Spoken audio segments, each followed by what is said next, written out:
খোদা, এত কষ্ট করে কালকে ঘর নেপলাম। দেখেন বন্ধুরা, দেখেন এত কষ্ট করে কালকে ঘর নেপছি ঈদ উপলক্ষে। দেখেন ঘরের মধ্যে শুধু খালি পানি আর পানি।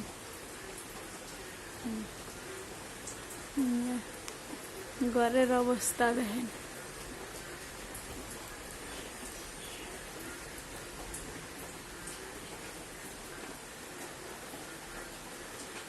কারণ সকালবেলা এখন কোনে বসে রান্ধি, কোনো এক জায়গা ভালো নাই, পানি পড়ে পড়ে এখন গর্ত হয়ে গেছে।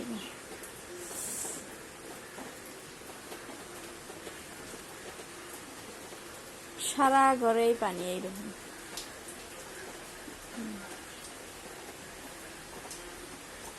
হাইসেল পাড়টা দেখেন বেজা টেকা, শুধু হাইসেল অল্প শুকনা আছে।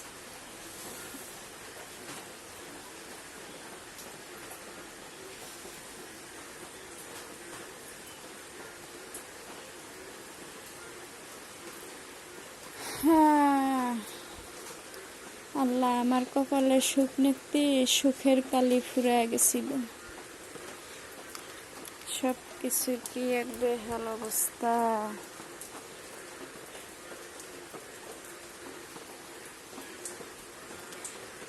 ভাঙা ঘর, ঝড় বৃষ্টি সব কিছু মেদুনি যায়, বাতাস চালালে সব লেতরা হয়। তার জন্য এভাবে ডেহে ডেহে থাকছে। এখানে যে মশলার ডিব্বা গুলা, এখানে যে তরকারি, এখানে যে পেঁয়াজ রসুন সব দেখে থুছি, আর এখানে যে আলু সব দেখে থুছি। এই যে একদম ভিজে, একদম পেঁয়াজ রসুন আলু গুলা আমার সকালে ফেরাস করতে কই ঘরের কি অবস্থা দেখে আসি আগে। এখন আমি রান্ধিব কোনে।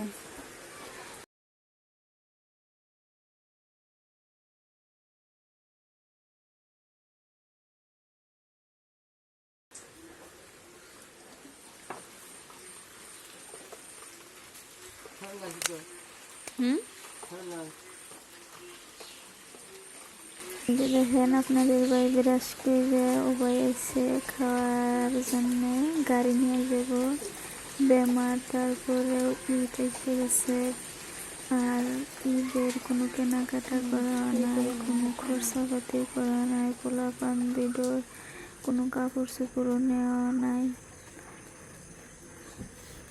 এবার বোধহয় আঙ্গের কিছু নেওয়া হবো না পোলাপানের জন্য। আর কোনো মানে ঈদের যে হদাই মানে কোনো একটা জিনিস কিনবো সেই সামর্থ্যটুকু নাই।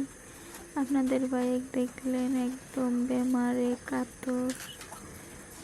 তারপরেও মানে আমার কান্দা এসে যায়। আমি কথা মানে আমি যে আমার কষ্টের কথাগুলো কমু, আমি কিভাবে কমু, আমি ওইটুই দিশা পাই না। আমার মুখ দিয়ে আসি না, দম বন্ধ হয়ে আসি। মারুফের মাদ্রাসা বন্ধ দিছে ঈদের জন্য, ও বাড়ি গেছে। ছোট আইসের থেকে শুধু ভর্তা ভাত ভাজি এগুলোই খেতেছে, কোনো ভালো মন্দর দেখা। ওদিনকে বাড়ি দিছে মারুফ। আর এমতুরে ঈদের কোনো বাজারই করাও নাই, ঈদের কোনো কাপড় চোপড় কোনো কিছুই নেই। ঈদের আর আছে 2 দিন। আজকে হলো বুধবার, বৃহস্পতিবার, শুক্রবার, শনিবারে ঈদ। দেখা যাক, আল্লাহ দিন অভিনিব, আল্লাহ যদি মুখ দিলে চায়। আপনারা দেখি অনেক সুন্দর করে গুছাইয়া কথা কন, আমি অত সুন্দর করে গুছাইয়া কথা কবার পারি না। আমার কথার মাধ্যমে ভুল ত্রুটি হলে ক্ষমা সুন্দর দৃষ্টিতে দেখবেন। এখন ডালবো, ভালোবাসা দিবেন, পাশে থাকবেন, সাপোর্ট করবেন, ভালোবাসা ভিডিওগুলো দেখবেন। তো অল্প মনে থেকে দোয়া করবেন আপনারা আপনাদের ভাইয়ের জন্য, যেন বেমার আজার আল্লাহ মাফ করে।